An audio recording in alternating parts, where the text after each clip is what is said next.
Bienvenidos al primer seminario de virología correspondiente a la materia Microbiología 1 de la Cátedra 1 de la carrera de Medicina. Soy la doctora María Los Ángeles Pando, jefe de trabajos prácticos del departamento, y en este seminario vamos a estar abordando conceptos generales de virología. Los principales objetivos de este seminario son el reconocimiento de los distintos componentes estructurales de la partícula viral, comprendiendo, por supuesto, la función de cada una de sus partes. Además, veremos los distintos eventos del ciclo de replicación viral que permiten obtener las nuevas partículas virales.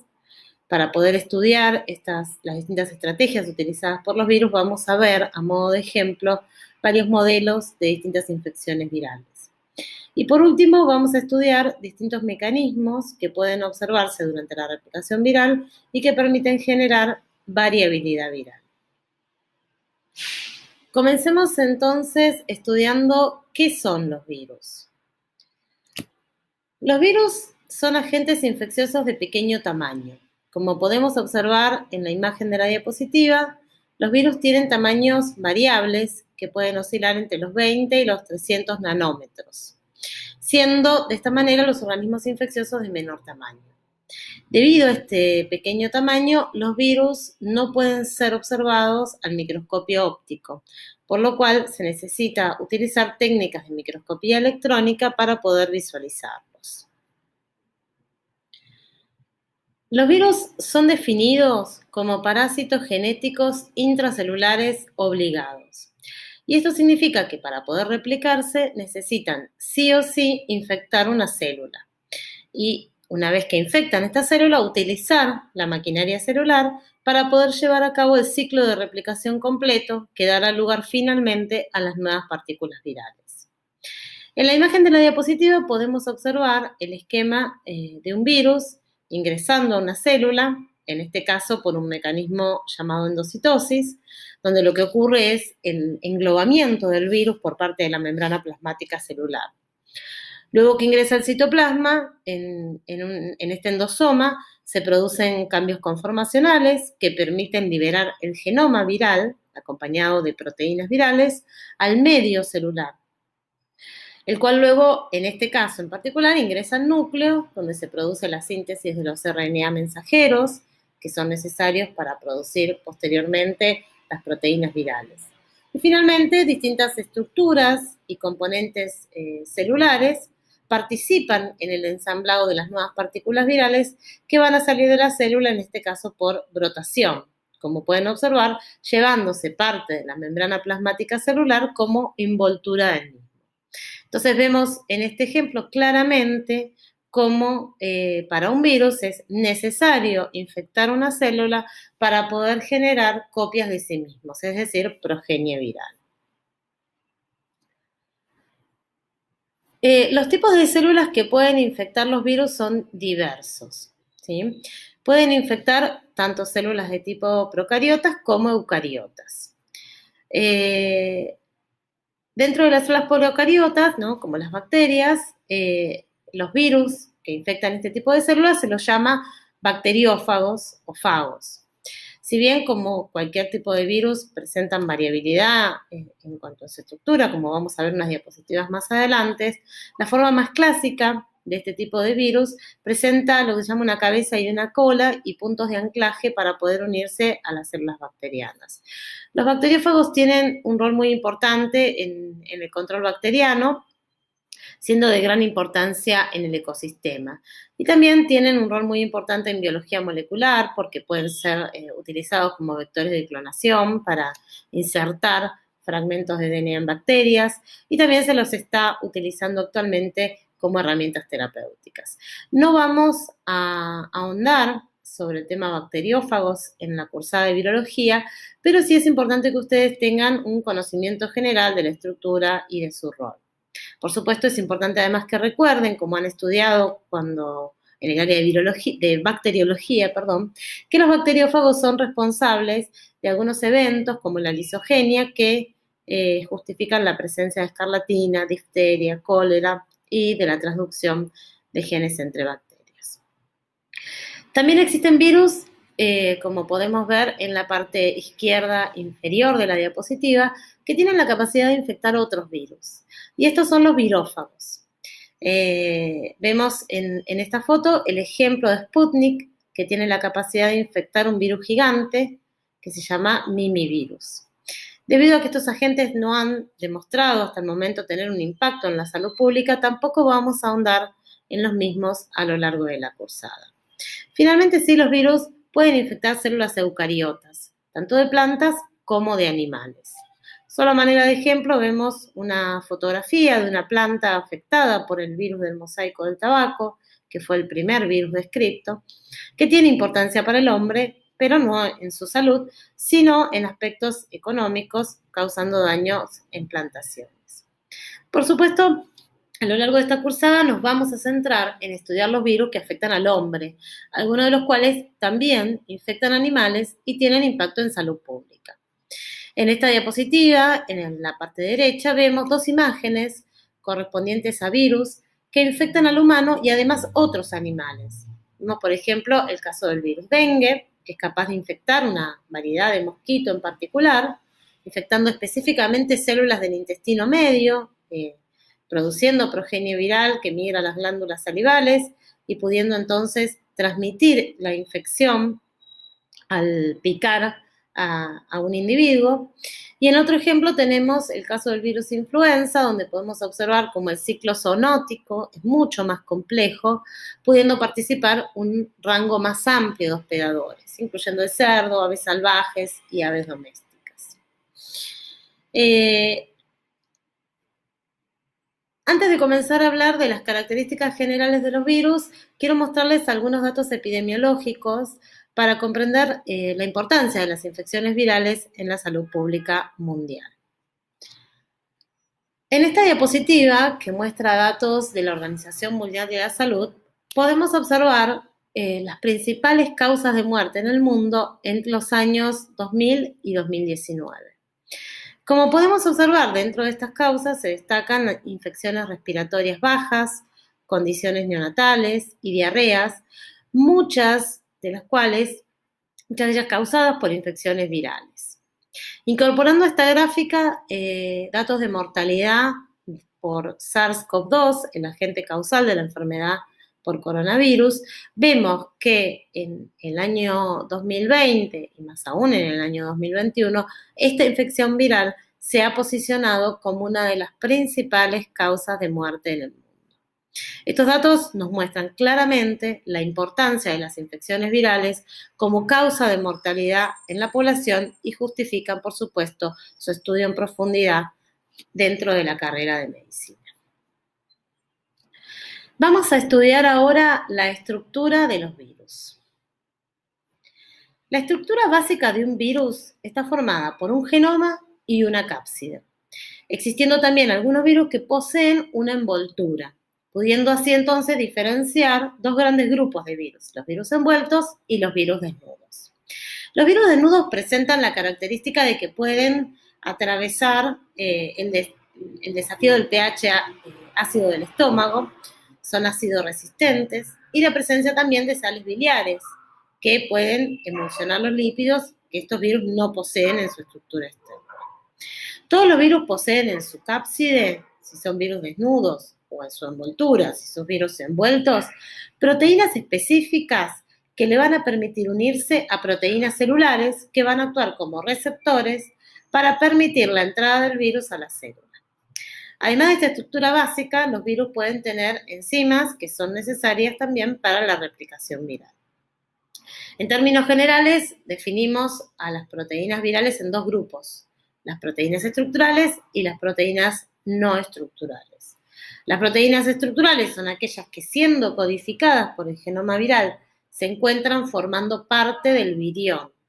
Y por otro lado, las proteínas no estructurales son aquellas que también son codificadas por el genoma viral y que son requeridas en distintas etapas de la replicación viral. En algunos casos se encuentran asociadas al virión, pero no constituyen una parte sustancial de su estructura. Cada uno de estos componentes del virus, como vamos a describir en las próximas diapositivas, pueden presentar distintas variaciones. Bien, vamos a hablar ahora del genoma. En el genoma viral se encuentra toda la información genética del virus y es el responsable entonces de la infectividad viral. En el caso del genoma viral, podemos encontrar virus que poseen genoma de tipo ADN o ARN. Dentro de los virus que poseen ADN podemos mencionar los adenovirus, los herpesvirus y los hepadnavirus, por ejemplo, donde se encuentra el virus de la hepatitis B.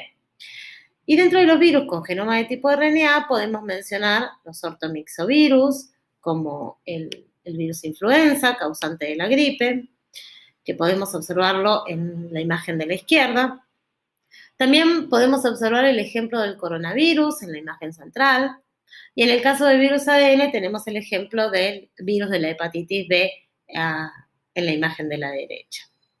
Tanto el ADN como el ARN pueden ser de cadena simple, única o de doble cadena, es decir, monocatenarios o bicatenarios. En términos generales, la mayoría de los genomas con DNA son bicatenarios y los que tienen RNA son monocatenarios. En los ejemplos mencionados vemos que el coronavirus tiene un genoma de RNA simple cadena y el virus de la hepatitis B tiene un genoma DNA de doble cadena. Otra característica del genoma es que puede encontrarse en forma lineal, como se encuentra influenza y el coronavirus, o circularizado, como vemos al virus de la hepatitis B. Una característica muy importante del genoma es que en algunos virus puede estar segmentado, codificando cada segmento para un gen diferente. Esta característica del genoma, que podemos observar en el virus influenza, es de gran importancia, ya que tiene un impacto, como vamos a ver más adelante, en los mecanismos de variabilidad. El genoma también puede presentar variaciones en cuanto a la polaridad. Que un genoma sea de polaridad positiva, como observamos en los coronavirus, significa que la secuencia nucleotídica está presente en el mismo sentido, 5', 3', que los RNA mensajeros.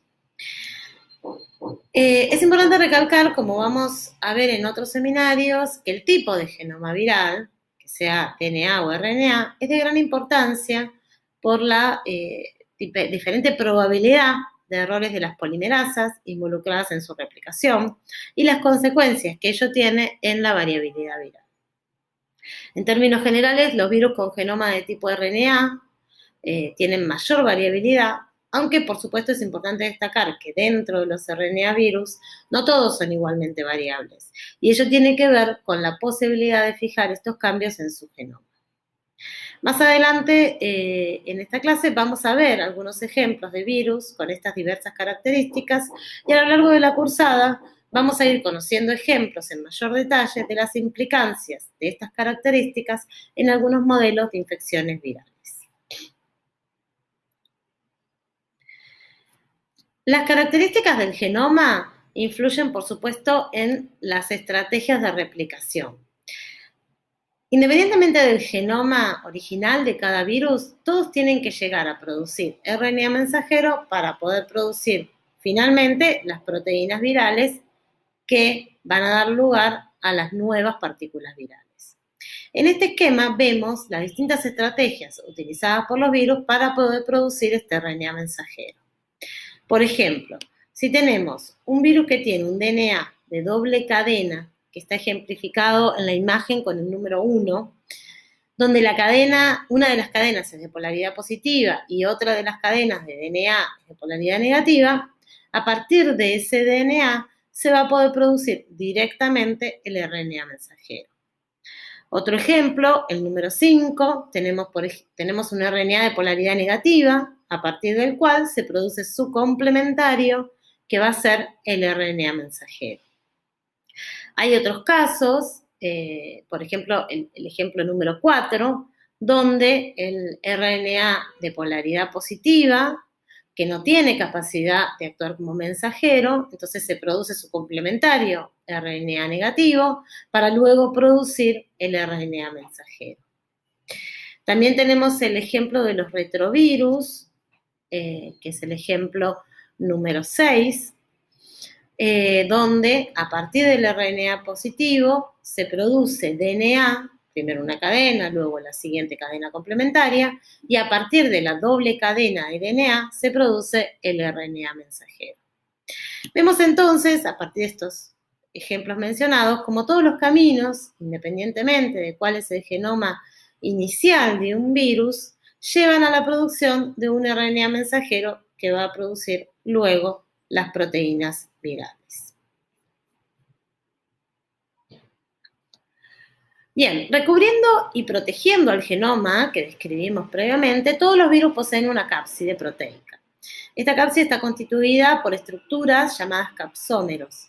El conjunto formado por el genoma viral y por la cápside es lo que llamamos la nucleocápside. A la disposición de la nucleocápside en el espacio es lo que se conoce como la simetría, pudiendo ser, en la mayoría de los virus, de tipo icosaédrica o helicoidal. Y en algunos pocos casos se llama de tipo compleja o mixta.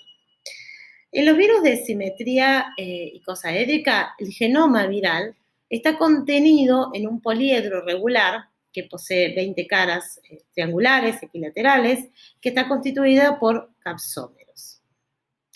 En la parte superior de la diapositiva vemos algunos ejemplos de virus con simetría icosaédrica, como el adenovirus, que es agente causal de varias infecciones respiratorias. También podemos observar el esquema de un hepatnavirus, como el virus de la hepatitis B, y también un herpesvirus, un virus de amplia distribución en la población.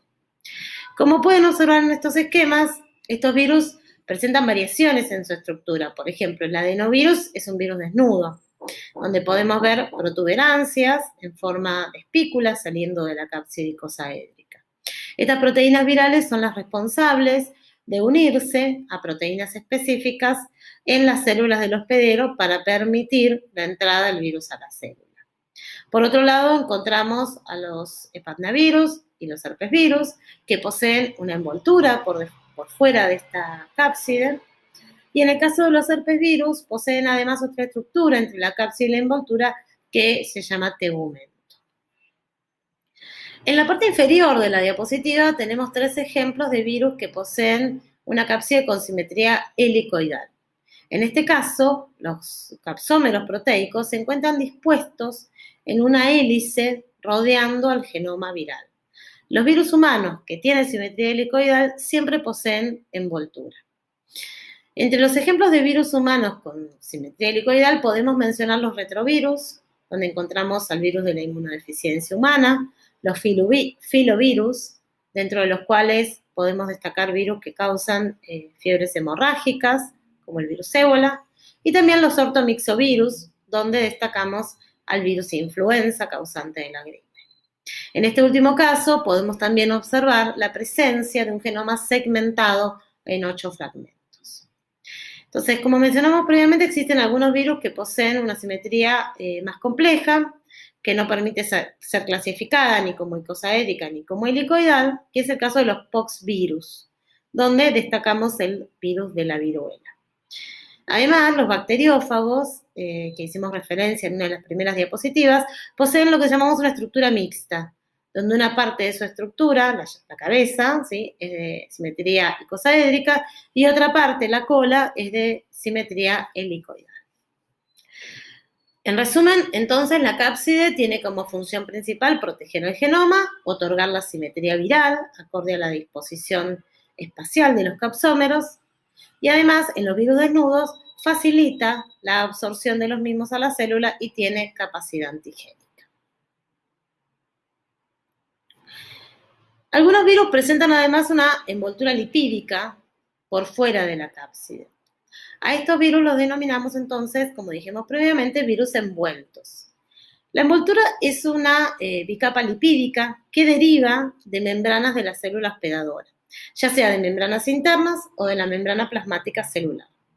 En la diapositiva podemos observar 2 ejemplos. A la izquierda vemos el ciclo de replicación del virus de la inmunodeficiencia humana, donde podemos observar claramente que luego de la replicación viral, los nuevos virus producidos salen de la célula infectada mediante el proceso de brotación, adquiriendo de esta manera la envoltura viral de la membrana plasmática celular. Por otro lado, en la imagen de la derecha, vemos el ciclo de replicación de SARS-CoV-2, donde podemos observar entonces que la envoltura viral proviene del retículo endoplasmático, adquiriendo las nuevas partículas virales su envoltura en el interior del citoplasma, quedando estas partículas virales envueltas en vesículas que son liberadas de la célula por exocitosis.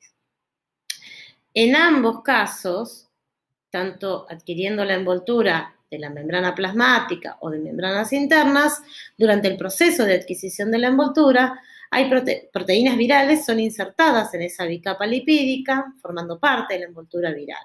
Y también puede llevarse esa envoltura viral, por supuesto, proteínas celulares. La presencia de la envoltura le permite a los virus que sean más sensibles a los solventes lipídicos, detergentes, a la desecación, a la acidez y a la temperatura. Estos virus se propagan entonces más fácilmente mediante fluidos, como secreciones, gotitas respiratorias, sangre. Es importante destacar que cuando un virus envuelto pierde su envoltura, deja de ser infectivo. Entonces, la envoltura tiene 3 funciones básicas: la protección de la nucleocápside, la adherencia a receptores celulares y la antigenicidad. También es importante que conozcan que existen algunos virus llamados cuasi envueltos, producto de que la partícula viral se encuentra dentro de vesículas extracelulares. Y esto lo podemos observar en el caso de la infección por los virus de la hepatitis A y el virus de la hepatitis E. Bien, en esta diapositiva podemos observar cómo todas las características que fuimos describiendo de los virus contribuyen a la clasificación de los virus en distintas familias que incluyen a los virus de mayor importancia en salud humana. Podemos observar entonces una gran división considerando el tipo de ácido nucleico, si es RNA o si es DNA, si tiene envoltura o no, y cómo es la organización del genoma en cuanto a si es de cadena única o de cadena doble, que lo vemos en la diapositiva como SS, ¿sí?, de simple cadena, y DS, los de doble cadena, por sus siglas en inglés.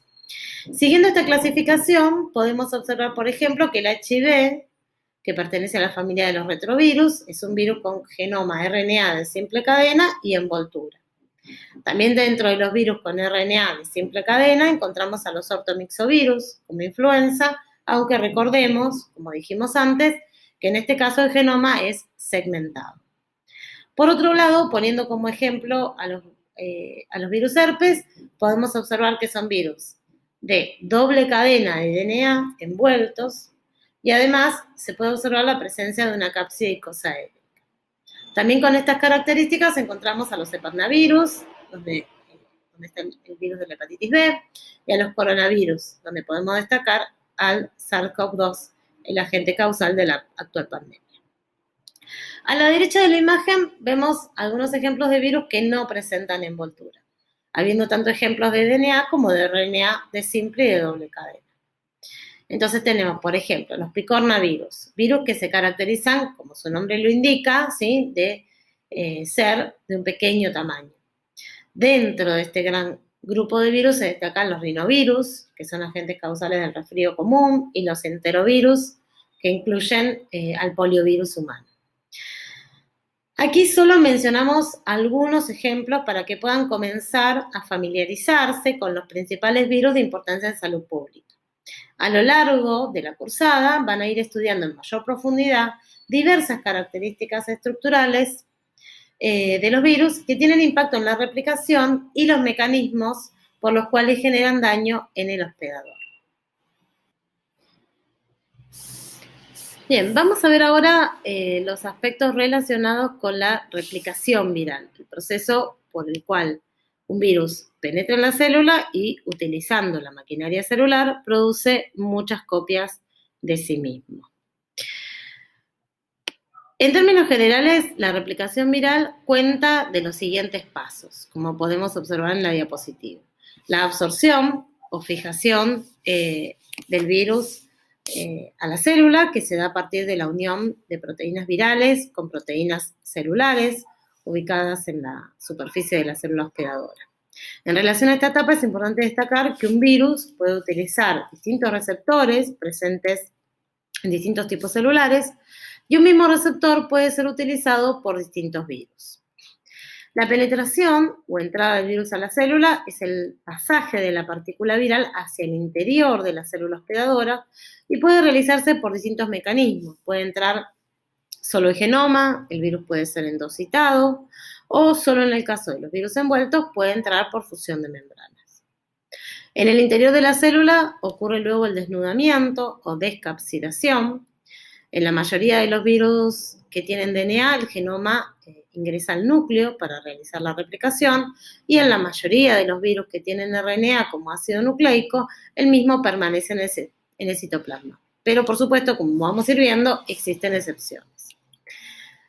Posteriormente se da la replicación del genoma, que ocurre por diferentes mecanismos acorde al tipo de ácido nucleico, como vimos previamente, teniendo que recorrer distintos caminos entonces para poder llegar a producir el RNA mensajero que va a llevar finalmente a la producción de proteínas. Posteriormente los distintos componentes, el ácido nucleico, las proteínas, se unen y ensamblan para formar las nuevas partículas virales, para finalmente dar lugar a la liberación o egreso de las partículas virales por distintas estrategias, como puede ser la lisis celular o la brotación.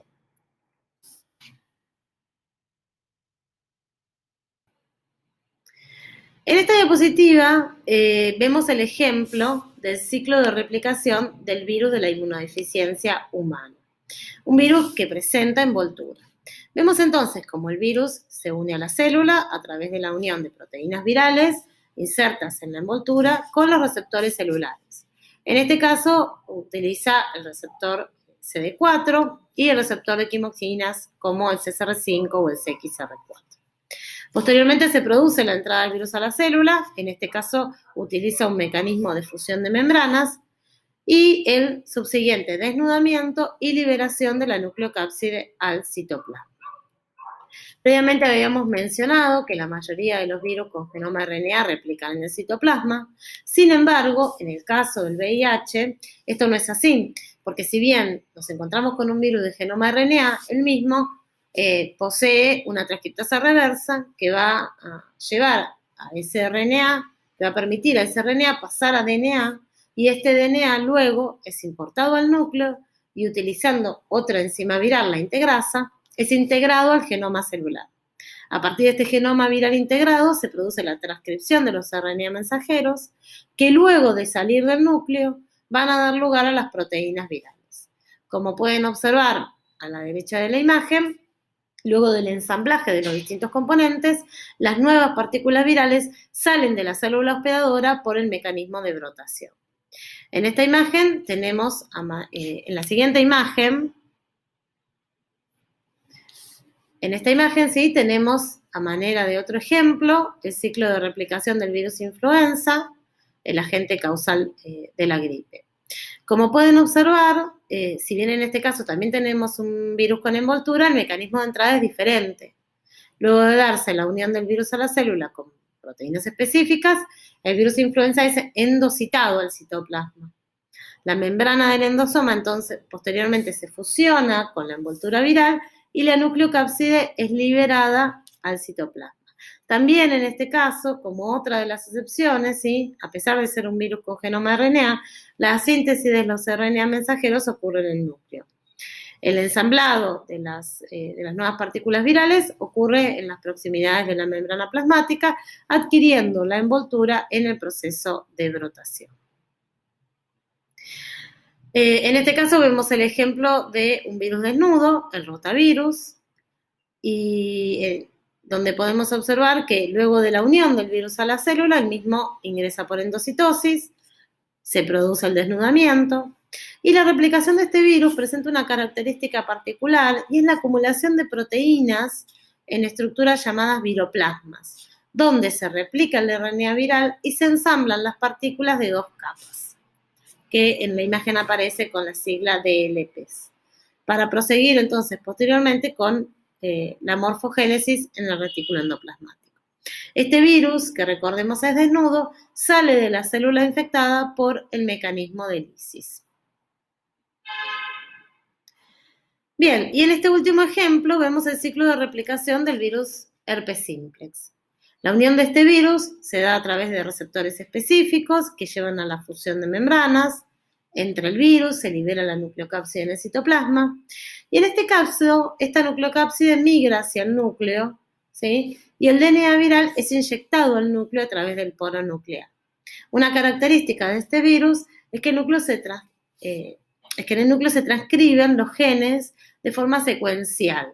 Primero los genes alfa, estos migran al citoplasma y producen las proteínas llamadas alfa, las cuales son necesarias para la producción de los genes beta. Luego se producen las proteínas beta, que también van a migrar al núcleo y son necesarias para la transcripción de los genes gamma. Y finalmente se dan lugar a las proteínas gamma, que son las proteínas estructurales del virus. Entonces, otra particularidad de este virus es que las cápsides se ensamblan en el núcleo y conteniendo al genoma viral salen al citoplasma y adquieren la envoltura internamente. Luego, las partículas virales contenidas en una vesícula son liberadas por exocitosis. Recuerden entonces que estos 4 ejemplos que vimos de ciclos de replicación, ¿sí? Del HIV, influenza, rotavirus y herpes, tienen como objetivo central mostrarles algunas de las distintas estrategias, ¿sí? Ejemplificar las distintas estrategias que pueden utilizar los virus durante sus ciclos de replicación. Durante los siguientes seminarios de la cursada de virología se van a estudiar en mayor detalle aquellos mecanismos, ¿sí? Que tienen relevancia en la patogénesis de las distintas infecciones. Bien, durante los eventos de replicación viral se puede producir, como mencionamos antes, variabilidad genética en grado disímil, ¿sí? Dependiendo si se trata de un virus DNA o de RNA.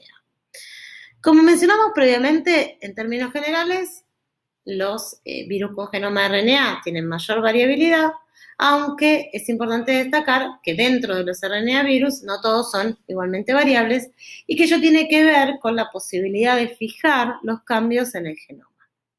Como podemos observar en esta diapositiva, existen distintos mecanismos de variabilidad. Tenemos las mutaciones puntuales, la recombinación y la reasociación. Las mutaciones puntuales son la fuente principal de variabilidad genética, ¿sí? En los virus con genoma RNA, las mutaciones puntuales son atribuidas a la falta de actividad exonucleasa correctora de errores de la RNA polimerasa RNA dependiente. Estas mutaciones conducen a la generación de variantes virales durante la infección. Algunos de estos cambios pueden ser sinónimos o silenciosos, sin embargo otros pueden llevar a cambios en la secuencia aminoácidica y por lo tanto en la producción de proteínas. Todo el universo de variantes, ¿sí? Que se producen durante la infección viral son conocidas como cuasiespecies virales. En el caso de los mecanismos de reasociación y recombinación, es necesaria la coinfección en una misma célula por 2 virus que tengan variantes en su genoma. En la imagen ejemplificamos esa variación con un virus que tiene un genoma de color azul y un virus que tiene un genoma de color rojo. Vemos entonces cómo durante el evento de transcripción se puede copiar, ¿sí?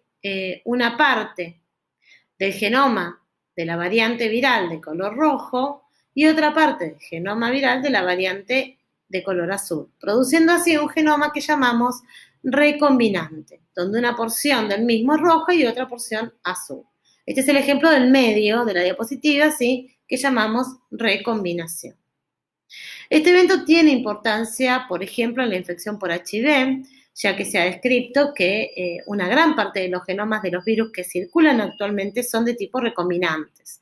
Específicamente en Argentina, ¿sí? Se ha descrito una alta frecuencia de genomas de tipo recombinantes BF, es decir, que una parte de su genoma pertenece a un subtipo denominado B y otra parte de su genoma corresponde al subtipo denominado F.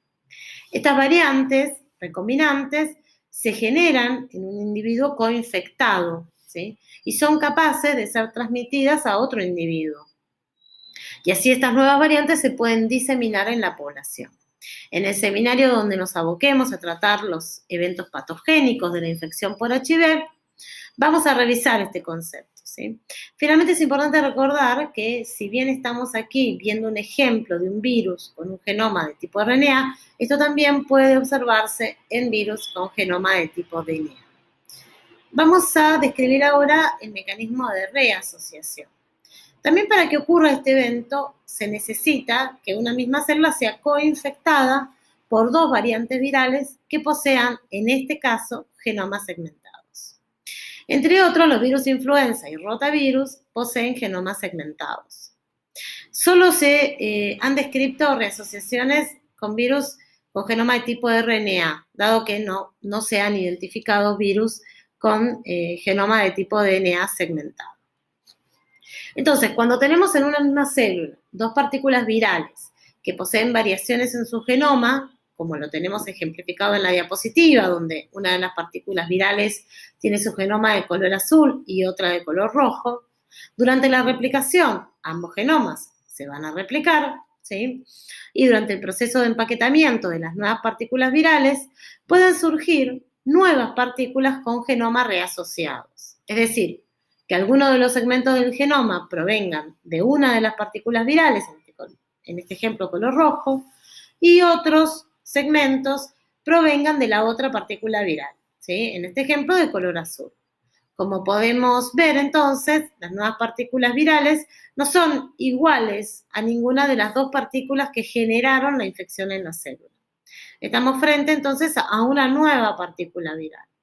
Y este fenómeno se observa en la generación de nuevas variantes en el virus influenza, dando lugar a variantes pandémicas de gran importancia en salud pública. Vamos a revisar este mecanismo de variabilidad en el seminario donde nos referiremos a el virus influenza.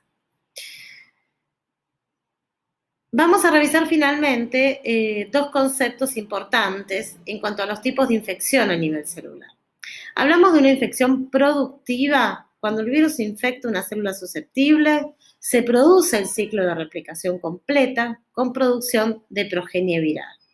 Esto puede ocurrir cuando la célula, como dijimos, además de ser permisiva a la infección, es decir, que tiene los receptores necesarios para que el virus sea capaz de ingresar a la célula, es además permisiva a la infección, es decir, que posee todos los factores celulares requeridos para poder completar el ciclo de replicación viral y dar lugar a una infección productiva. Por el contrario, hablamos de una infección abortiva cuando el virus infecta una célula susceptible, es decir, una célula que tiene los receptores adecuados para ese virus, pero que por algún motivo no se puede completar su ciclo de replicación y no se produce progenie viral con capacidad infectiva. Este impedimento para sintetizar progenie viral en una infección abortiva es de tipo irreversible. Es importante que esto lo tengan presente para diferenciarlo con lo que llamamos la fase de latencia de algunos virus, donde puede existir un impedimento para completar el ciclo de replicación, pero donde dicho impedimento es reversible. Vamos a ver que la infección abortiva no es necesariamente benigna para la célula. En esta imagen vemos un ejemplo de la infección por HIV, donde este virus, cuando infecta a los linfocitos TCD4 activados, ocurre la transcripción reversa, produciéndose DNA e integrándose el genoma celular, y a partir de ahí se dan todos los eventos que llevan a la producción de progenie viral, llevándose a cabo una infección viral productiva. Luego de 1 o 2 días, las células infectadas mueren por apoptosis, por mecanismos mediados por la acción de caspasa 3. Por otro lado, cuando el VIH infecta células CD4, pero que están en estado quiescente, la transcripción reversa se da de forma incompleta, no llevándose a cabo una infección productiva. Sin embargo, la presencia de los transcriptos de DNA incompletos es detectada por la célula y lleva a la misma la activación de mecanismos de caspasa 1 que van a llevar a la secreción de moléculas inflamatorias que llevan a la célula a la muerte por un mecanismo llamado piroptosis. Entonces, como les mencionaba previamente, es importante que quede el concepto de que una infección abortiva no es necesariamente benigna para la célula. Y como vemos en este ejemplo, en el caso de HIV, ocasiona la mayor proporción de mortalidad del linfocito CD4. vamos a profundizar en este concepto en el seminario de HIV. Bien, para finalizar la clase, un breve resumen, ¿sí? Entonces, recuerden que los virus son los agentes infecciosos de menor tamaño y son considerados parásitos genéticos intracelulares obligados debido a que necesitan infectar una célula de un hospedero para poder utilizar la maquinaria celular y entonces poder producir copias de sí mismos. Los virus pueden infectar un amplio rango de hospedadores, ¿sí? Incluyendo células bacterianas, hongos, plantas, animales. Por supuesto que en esta cursada nos vamos a focalizar en los virus que infectan al hombre, muchos de los cuales también infectan otros animales y tienen un gran impacto en salud pública. En cuanto a su estructura más básica, los virus poseen genoma, ARN o ADN y una cápside proteica. Además, una gran cantidad de virus presentan envoltura viral. Y todos estos componentes de la estructura viral presentan variaciones que fuimos revisando a lo largo del seminario y que iremos focalizándonos en los distintos ejemplos de importancia médica. Es muy importante que recuerden las distintas etapas del ciclo de replicación viral, que como vimos a lo largo de los distintos ejemplos, pueden presentar variaciones. Como vamos a ir viendo en algunos ejemplos a lo largo de la cursada de virología en micro 1 y en mayor profundidad en microbiología 2, el conocimiento de las distintas etapas del ciclo de replicación es clave, ya que los distintos pasos de la replicación viral son en muchos casos blancos de antivirales utilizados como tratamiento para las distintas infecciones.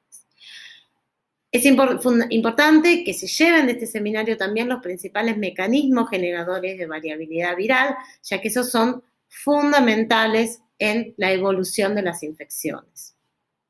Como dijimos previamente, no todos los virus exhiben la misma estrategia de replicación y como consecuencia la dinámica con la que evolucionan es diferente. Les dejo finalmente 2 diapositivas donde pueden observar algunos de los términos de importancia en virología.